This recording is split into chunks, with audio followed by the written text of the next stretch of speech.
Mulai ya. Oke. Halo semuanya, perkenalkan kami dari kelompok 10 mata kuliah perubahan iklim. Di sini kami akan mendiskusikan sebuah topik yaitu sumber-sumber emisi gas rumah kaca dan peningkatan konsentrasinya di atmosfer. Namun sebelum kami memasuki pembahasan diskusi ini, podcast ini, izinkan kami memperkenalkan diri kami terlebih dahulu. Pertama, perkenalkan saya Arif Sami, NIM-nya 1312295. Saya Rafael Aditya, NIM 131-22071. Saya Setia Firmansyah, NIM 131-22106. Saya Raihan Ridho 131-22109. Dan saya Narisa Tania Hidana, NIM 131-22079. Baik, langsung saja ke topik pembahasannya terkait gas rumah kaca. Mari kita mulai terlebih dahulu dari hal-hal yang fundamental dan mendasar, yaitu apa sih gas rumah kaca itu? Mungkin ada yang bisa jawab.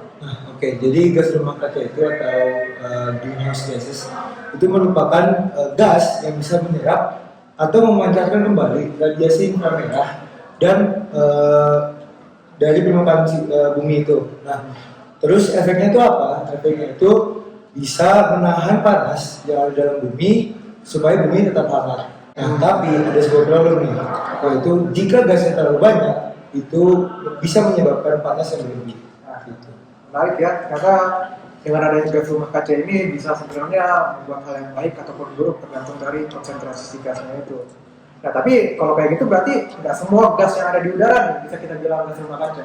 Nah, iya betul Rif, nggak semua gas yang ada di bumi itu merupakan gas rumah kaca. Nah, di antaranya yang menjadi gas rumah kaca itu adalah karbon dioksida atau CO2, kemudian metana atau C4, kemudian ada dinitrogen oksida yaitu N2O, kemudian ozon dan juga uap air atau H2O.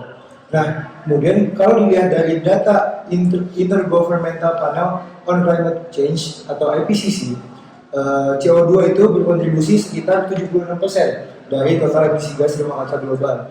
Nah, kemudian untuk metana atau C4 itu sekitar 16% dan untuk N2O itu ada di angka 6%. Oke, jadi di sini yang paling banyaknya berarti CO2-nya ya. Betul. Oke, Banyak memang gas CO2. Oke nih, jadi tadi kan kita melihat nih banyak banget ternyata gas-gas rumah kaca nih.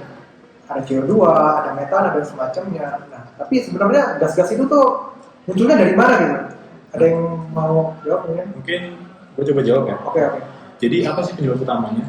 Nah, penyebab utamanya sebenarnya ada beberapa hal. Yang pertama, penyebab itu adalah pembakaran bahan bakar fosil. Kayak kita tuh pakai mobil, pakai motor, itu membakar gas CO2. Nah, lalu yang kedua ada deforestasi. Banyak kita lihat penebangan hutan seperti di Riau banyak menjadi pohon sawit begitu. Nah, nextnya itu ada juga pertanian dan peternakan, terutama dari gas metana yang dihasilkan sapi dan sawah tergenang. Lalu yang terakhir ada juga limbah industri kimia yang menghasilkan N2O dan gas sintetis seperti HFC. Artinya bukan cuma pabrik doang ya, tapi pertanian, terus peternakan pun bisa menghasilkan gas CO2 gitu kan? Ya, benar banget. Bahkan ya, menurut data Global Carbon Project 2024, emisi CO2 itu mencapai 37,4 miliar ton pada tahun 2023. Nah itu naik sekitar 1,1% dibanding tahun sebelumnya. Besar juga ya, miliaran ton gitu. Oke, tadi besarnya udah dikasih tahu sama Satya sampai 30 miliar ton. Tapi kalau kita pengen lihat nih sejarahnya, tren konsentrasinya tuh gimana sih gas rumah kaca ini? Naiknya cukup tajam sih.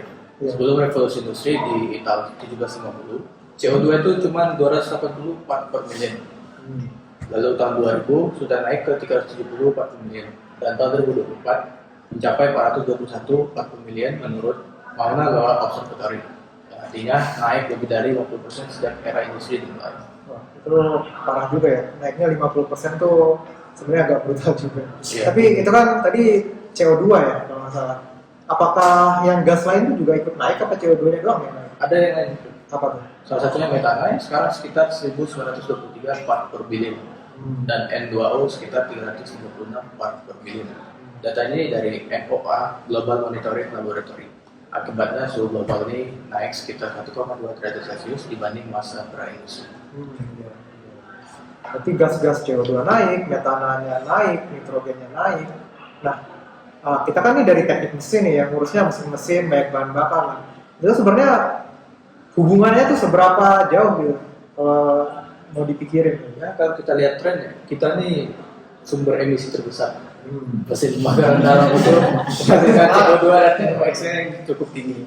Lalu boiler industri dan PLTU yang tidak efisien juga buang banyak emisi di sana. Dan di sisi lain, teknik mesin juga bisa jadi bagian dari solusi dengan desain mesin yang hemat energi, pembangkit listrik yang lebih efisien dan teknologi energi terbarukan. Kita mainnya banyak di uap, batu bara ya, kotor, tapi sekarang udah mulai masuk ke zaman yang Kita baik ya. buka Nah, jadi kita kan udah ngomongin nih, banyak gas yang ternyata rumah kaca itu efeknya terus meningkat, konsentrasinya juga meningkat. Nah, tapi dampaknya apa sih buat kita gitu sebagai manusia di bumi gitu? Nah, efeknya tuh kerasa banget sih. Jadi gas rumah kaca itu dia memperkuat efek rumah kaca alami dan menyebabkan pemanasan global. Dampaknya itu antara lain yang pertama ada perubahan iklim nih. Kayak misalkan banjir besar, terus kekeringan, sampai gelombang panas. Yang kedua terus kayak mencairnya es di kutub.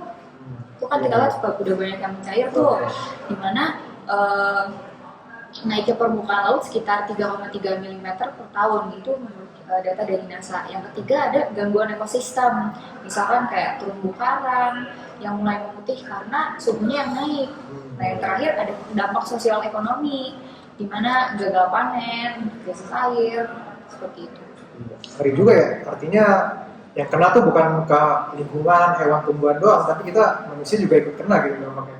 Nah itu betul banget. Bahkan bisa mengancam ketahanan pangan dan energi kalau tidak bisa dikendalikan. Betul, setuju banget sih.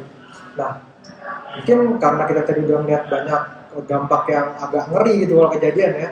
Tapi sebenarnya efek gas rumah kaca ini masih bisa dimitigasi nggak sih atau ditanggulangi gitu?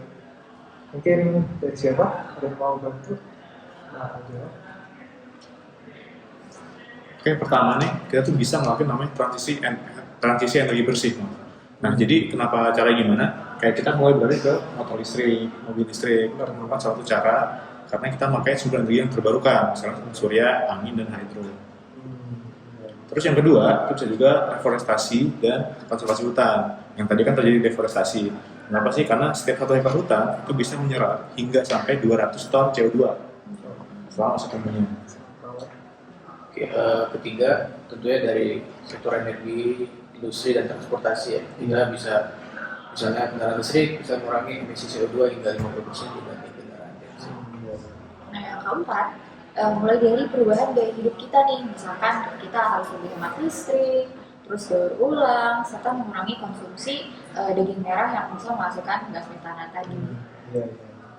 Artinya sebenarnya caranya ada banyak ya, dari banyak sektor, dari banyak bagian lah. Kita pun sebagai insinyur teknik mesin tadi juga sangat berpengaruh perannya buat bikin si efek gas rumah kaca ini bisa berkurang dan nggak memberikan dampak yang berlebihan bagi manusia. Jadi sebenarnya kesimpulannya, gas rumah kaca itu adalah hal yang memang udah ada nih di atmosfer kita. Tapi ketika kita nggak bisa menjaga konsentrasinya dan itu jadi berlebihan, itu bisa ngasih dampak buruk ke kita dan malah memberikan bencana bagi umat manusia gitu. Nah, saya kira podcast dari kita itu kesimpulannya kayak gitu. Nah, jadi mungkin karena udah 10 menit juga ya, jadi kami tutup aja. Mungkin ada kata-kata dari yang lain. Ya, cukup? Oke. Terima kasih semuanya. Terima kasih. Terima kasih.